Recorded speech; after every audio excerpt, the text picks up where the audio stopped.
My wife Rosaline and I have 2 teenage sons. Of course, as a parent, you look forward to your kids' future and things that were coming up for them, and just so full of excitement and hope and looking forward to a long future as a family.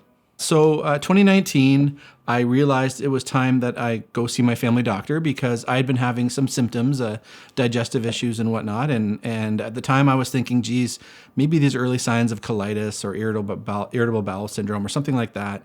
And so I thought, time to go see my family doctor and see what he has to say. Immediately, he kind of wrote it off and said, you're young.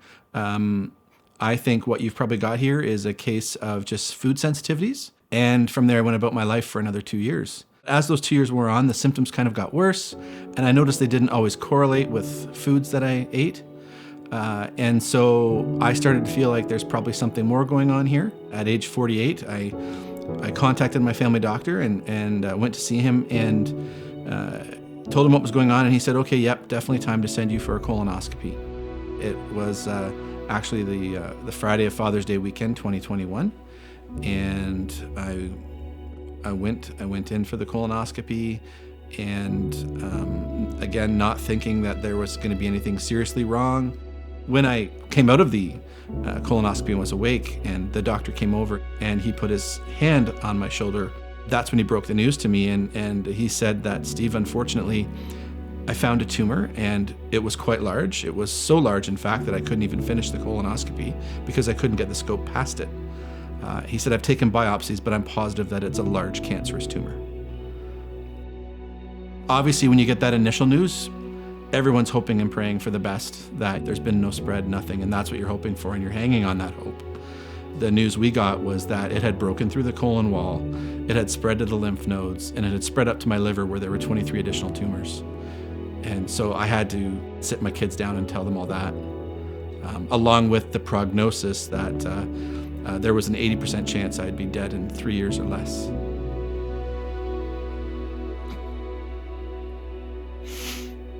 It was, without a doubt, the worst day of my life, having to do that to them. But they needed to know, because our lives were about to change entirely, and they needed to understand why. Between Rosaline and the boys, I had all the motivation in the world around me to beat those odds. I said, I have a lot of unfinished business. I can't leave yet.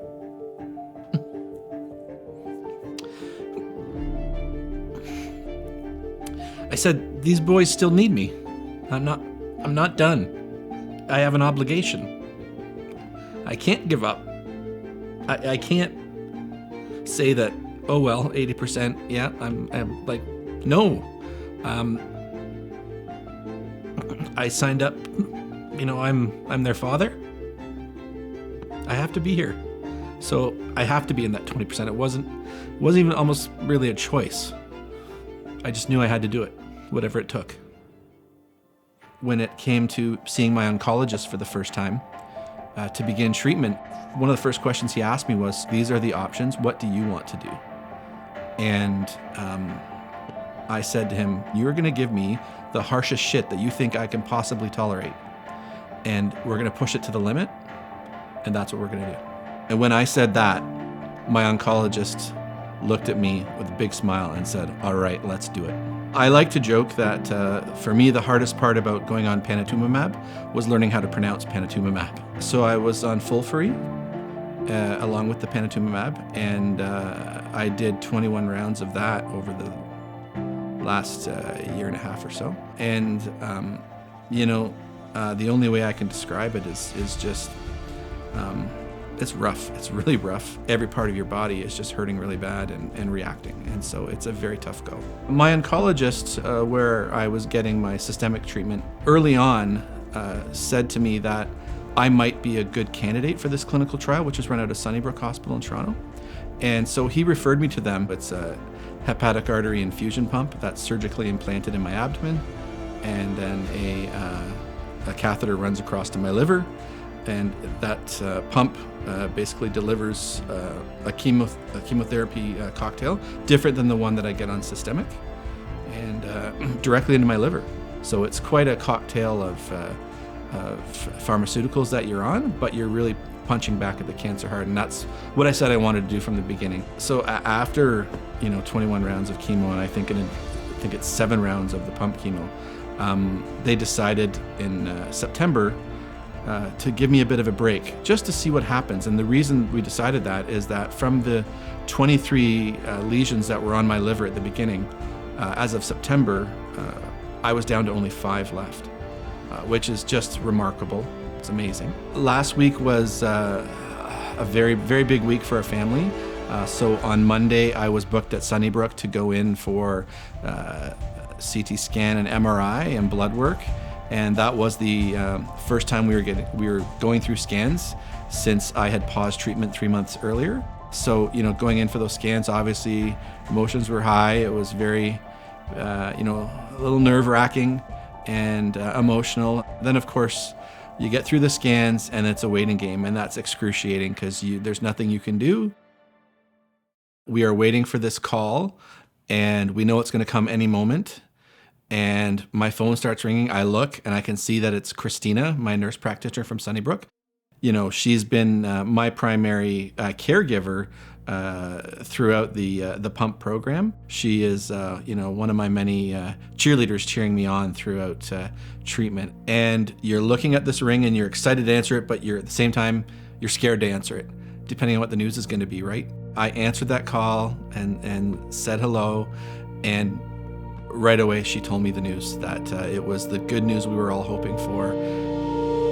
The emotions are just, what a whirlwind, what a roller coaster of emotions, where you go from this, I'm so scared to even answer this call, to elation, just pure elation that, oh my God, I'm so glad she called with this news. We are just so absolutely overjoyed.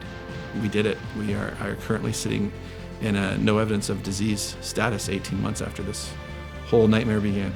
I look back and go, how ironic that I was given this awful diagnosis on Father's Day weekend, because I'm a husband and a father first. That's really my identity. That's how I live my life. For me, it's felt like cancer's this bully, and I'm being picked on by this bully, and this bully wants to take my kid's dad away from them. It wants to take my wife's husband away from her. And what I've always said was, boy, cancer picked the wrong guy. It just picked the wrong guy. You have no idea what you're capable of until you're in a situation where it's live or die, it's fight or flight. You don't know, and so don't underestimate yourself. Don't sell yourself short, and believe in yourself.